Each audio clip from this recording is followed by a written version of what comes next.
All right, enough Mourinho. How about some quick hits? Let's go, Gab. Qarabağ get beaten up at Anfield by Liverpool 6-0. Jules, how much of a blow, though, is losing Jeremy Frimpong? And by the way, how cool is it that Qarabağ advanced? Very good for them. Amazing achievement. And good for the competition, too. Very good for the competition. It shows that you and Bodo Glimt, for example, that we will talk about later, deservedly so. Great stories, great fairy tales, perfect. For Liverpool and Frimpong, that's bad news, obviously, considering especially that Bradley is out for the season and that Joe Gomez, the other potential right back, is also out. So Endo came on. Without Endo for most of the game because Frimpong got injured quite early on and probably would play there, you would think, against Newcastle on Saturday, against City as well. Calvin Ramsey fit? That's a good question. I don't think he was on the bench. I mean, you still have a few more days to bring back Trent Alexander-Arnold if you're Liverpool on loan. 48 hours. Yeah. Make this happen, guys. Or Stevie Nicol is available as well too. If you need another you full can still back. ping a pass. I don't know how quickly he gets around the pitch. That's the only bad thing about what was a very good evening in the end for Liverpool. Antonio Vergara scores a worldie in the house of Maradona. That Maradona build, but it's not enough as Chelsea come from behind and beat Napoli with 2 Joao Pedro goals. Gab, the critics will hammer Antonio Conte for his European record, of course, again, and his 5 wins in 6 now for Liam Rossegna. Yeah, so I think there's 3 points to make here. I will let you handle the Vergara point because that's a Techers point. But I'm going to start with Conte. I'm sorry, he gets a pass here. He gets a pass because everybody's injured. Could they still have qualified? Should they still have qualified? Yeah, they were not injured at the start of this tournament. But that's not where they dropped the points. It was games like Copenhagen and stuff like that. In this game, they took the lead. They were beaten by, I thought the Joao Pedro goal was phenomenal. Yeah, the first one especially. Penalty, whatever. And they had a chance to equalize late on with Lukaku. Should Lukaku have come on sooner? Who knows, right? For Chelsea, there was something at stake for Chelsea as well, finishing in the top 10. Mission accomplished. I go back to this. I have not seen... This was maybe the first game against a good opponent, although with the qualifiers that everybody's out, it's a must-win situation, where I've seen them play well, other than the Arsenal game, which they lost. Yeah. So I think the jury's still out, but there's still a lot to be said to go to these young players when you're 2-1 down away from home and say, hey guys, this matters. The Vergara turn, you don't see that. No, it's bad defending for Fofana though. Terrible defending. The way he's beaten. But it's great. It's great. He's like, who the hell is this guy? Because nobody, he was on loan at Regina. Whatever. Regina, he's a no-name. Yeah. Right now. Yeah, right now. You even I'm sure you mocked him last week or the week before. I did, you said, even he plays, Even all the injuries. He started. He didn't just play. He started. They had Vergara and poor Elif Elmas. Starting behind Højlund. Yeah. It sounds like a punchline to a joke. And it's a shame that he lost because that's one of the goals that you would want to remember forever. And you will remember it, but in a defeat, it's not exactly the same than if they'd qualified and won. But what a turn and what a piece of magic. How hard is it to do that? I think it's the improvisation, though, that makes it even more beautiful. I don't think he's thinking about that when he turns over Fofana, for example. And the finish is great because often you could do the really complicated piece of skill and then the finishing bit is not there because you've just been on this incredible kind of run. But he did. He was so composed. It was beautiful to see. Barcelona go... No, it's me. Barcelona go a goal down, but then storm back to demolish Copenhagen 4-1.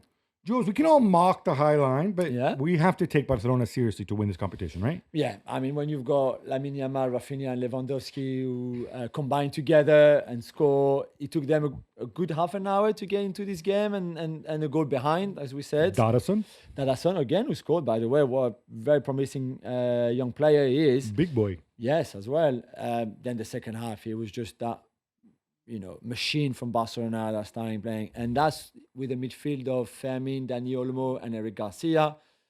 Which I don't know you want to see too many times. Exactly. Certainly not in most games, but in this one, it worked out. It's a big win. And it's, third place finish or fourth place finish? Something like that.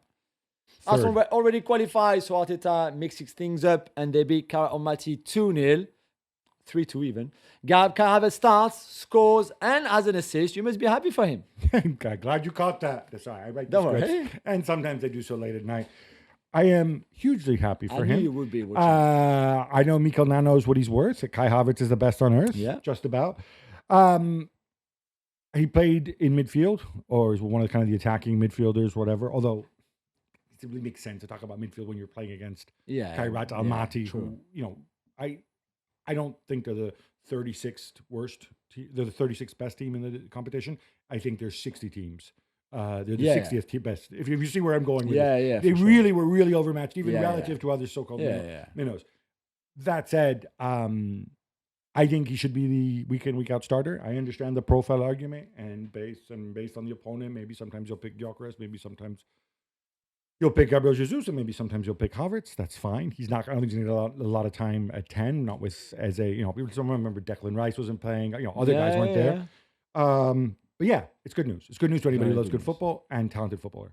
Jules, we're not done. We have more quick hits. Yes. A game of two halves at the Parc des Princes, Jules. I love using cliches. Yes. Paris Saint-Germain dominate Newcastle in the first 45 minutes until injury time. And it's 1-1. And then they risk throwing it all away after the break. Yeah, I think they ran out of gas a little bit in that second half. Certainly ran out of ideas because they had the ball, a lot of it, against a really low block that were playing on the counter, especially after Gordon, Wissa and Barnes came on for Newcastle, who started with a back five and a B team. But he almost worked for Tonali thanks you. He says, hello, am I on the B team? Apart from him.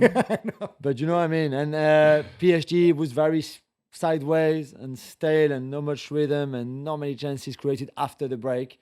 Certainly. I missed the penalty too. Yeah, very early on. So not a really good night from PSG. Barnes and Gordon, when they came on, they looked like little twin Neymars. Yeah, and like good Neymars. I did wonder, we would never know obviously, but what would have happened if they had started them two and Wissa ahead of Voltemade, Elanga and Willock, who were the three players playing up front for Newcastle.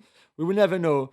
Both of them missed on top 8, so in the end, you're qualified, but neither really are happy. And let's see who they play now in the playoffs. After Manchester City's Atletico Madrid's turn to fall to the mighty Bodo Glimt, Gab, they've qualified. Look, this is a great story. You probably know about Bodo Glimt by now because they have a big PR operation, in fact, partly run by our old pal, Pedro Pinto. But it is a great story. So there's nothing wrong to tell that story again and again and again. Those men in yellow from north of the Arctic Circle on their plastic pitch. And by the way, this was away to Atletico Madrid, not a plastic pitch. Nope. They played tremendous football. They played attacking football. And they also pulled back. They also pulled off quite an incredible comeback. Yeah, and I would say when we compare them, throughout the 8 games. Yeah, because they didn't win any games until match day 7. And I think the difference between them and Benfica, for example, also tremendous comeback, of course. Bodo Glimt played well throughout, and were unlucky. Benfica were really, really bad, in several of those early defeats. So well done to them, and what a scrambling goal by Hogue for the win.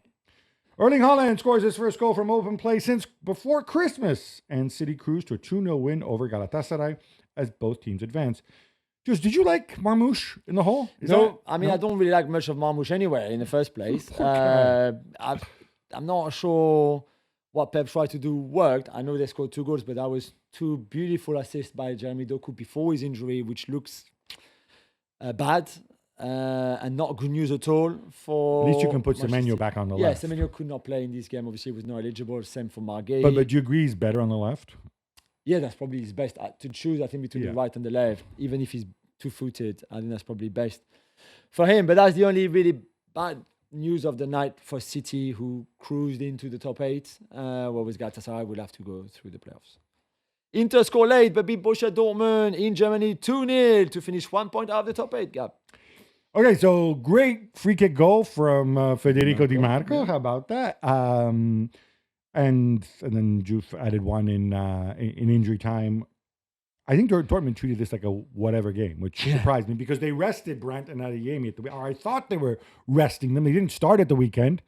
And then he doesn't play them again in this game. Yeah. And then at the back, we see my boy, Filippo Mane, who obviously I'll be supportive of him because the dude's Italian, but he's very young. Had a start earlier this season and was terrible. Yeah. And we didn't see him again. And now all of a sudden he starts against Inter. It just seemed kind of odd to me. Seemed like they weren't fussed.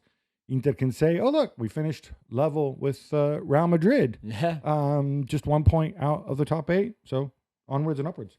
It's another 2-0 win for the man with 2 first names, Jules, as Tottenham Hotspur beat Eintracht on the road. They actually end up 4th in the table, if you can believe that. Yeah, it's quite incredible if you look at the Premier League form and the Champions League form. I thought in this game, tactically, with the role of Palhinha, especially making it pretty much a back three, it looked very much like Brentford. And I wonder if that's the way forward. Let's see on Sunday when they host City in the Premier League. But it looked a lot like Brentford. Solanke coming off the bench, scoring a goal that Dahoud assisted him with. It was Frankfurt are such a bad team, and still with no managers. But that's a good win for Spurs. And also, you talk about Brentford, it's ideal because Brentford just go out and attack and they send people and send people and send people. And if you're smart, you'll score against them. A Hurricane strike 6 minutes from time means that PSV get boshed at home by Bayern 2-1. But Gab, how nice is it to see Jamal Musiala back, starting and scoring? Oh, it's absolutely fantastic to see the little man back. And you realize how much you missed him. And you were a great finish. Let's see how it works now. I thought he was going to drop Leonard Carl, given some of the difficulty at the weekend. Yeah. He didn't. He showed faith in him.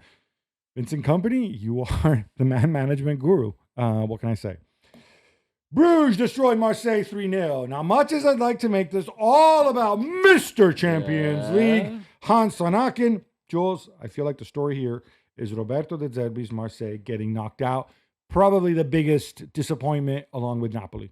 Yeah. And Villarreal, of course. An embarrassing result. The start of the game was horrendous. This is De Zerbi's failure more than anything else. I mean, the players have responsibility, obviously. Well, he rested a lot of guys at the weekend, right?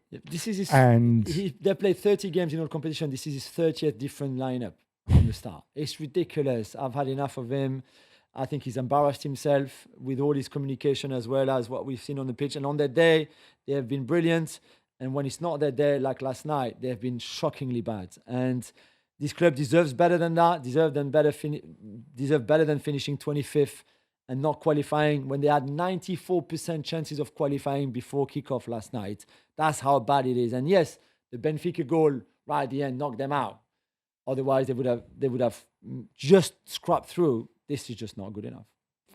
Malik Tillman, US men's national team, Malik Tillman backs 2 goals and Bayer Leverkusen destroyed Villarreal 3-0. Gab, I guess now the Yellow Submarine can focus on the league. That's right, which is what they wanted. You saw that from which is what they wanted for a while. I don't think the league is over. I think they have a good shot at finishing 3rd, maybe even a little bit more, because they still have a game in hand. Bonkers in Basque Country, Jules. Sporting come from behind to beat Athletic Club deep in injury time. Talk about a turnaround. That goal, which sends them in the top 8, coming off of a defensive corner, which is always fun to see. In the 95th minute as well, Alisson. First, Luis Suarez, the other Luis Suarez, the one that doesn't bite. You have the other Alisson and the other Luis Suarez. And the other Alisson, you're right, exactly. It's a whole off-brand team, this. True, and both kind of stumble, and then Alisson scores to make it 3-2, 95th minute to send Sporting in the top 8. That's another great story with Karabag and Bodo Glimt and all of that. Amazing for them to finish top 8. Yeah, Sporting fans, thank you for putting them in the same category as... No, but you know what I mean? You would expect them to qualify. It's a bigger achievement. It's massive. Massive. Right. Monaco hold a must-change Juve side to a 0-0 draw, which means both advance to the playoffs. Gab, classic game where the result suits both. You think so? The expected goals of this game were 0.18. I think everybody knows... how to read the scoreline. And I think maybe they would have made adjustments if both teams, if they'd needed to. Obviously, Monaco perhaps more limited in what they can do, given how they're in free fall in the league. Monaco, I thought, had the better chance. I don't know if you agree. Yeah. Even the Balogun goal, I thought was maybe but, over and upwards, they're done. This is not the way Juve play. They were coming off that big win at the weekend, and I think Juve can do something in this. And I mean, do something. Are they going to win the competition? No. But I think in individual games, Spalletti can also be very good. So I'm excited to see them. I think there's a lot to offer here. Olympiacos win 2-1 away to Ajax in advance as Heze scores a winner 11 minutes from time. Jules, another team, maybe not that many expected in the playoffs. Yeah, I think that's fair. Great work done by Mendilibar. Jose Luis Mendilibar, who, as we know, has got a bit of European pedigree, obviously. But very good team, very well organized. Taremi, El Kabi, decent talent there. I don't think they go much further than the playoffs or maybe the last 16 at push. But it's good to see them. It's good for Greek football as well, by the way. And they've got a massive game on the weekend against the second in the league, against first AK Athens, in Athens. So it should be good. Could be a good week for them. Udo Saint-Gilloise are going up, but they do so with a win, Gab, beating Atalanta 1-0. Yeah, this is a weird one. It looked to me as if Palladino said, all right, we do have a chance of finishing top 8, but 99 million stars have to align. And how about I put my faith in some of the other players? So there was no De Ketelaere, there was no Scamacca in the starting lineup. I still expected Atalanta to win. I think on balance, I was disappointed with the way they played. But hey, Atalanta in the knockouts, always fun. That's good. Pavos end their Champions League run with a 4-1 victory over Slavia Prague. Jules, a couple more goals in this game, and they would be in the playoffs too. Yeah. It's just goal difference keeping them out. What a great Not bad for a club that didn't even exist 12 years ago. Exactly. And David Luiz. Yeah, and David Luiz. Great campaign from them. I think they can be very proud. Great, obviously, for Cypriot football to see them doing so well and not being embarrassed, for example, with, 1 point in 8 games, for example, or something like that. Like Kairat Almaty. Yeah. Or Villarreal. Sure. Yeah. How bad is that? So well done to them. I hope they're back next season.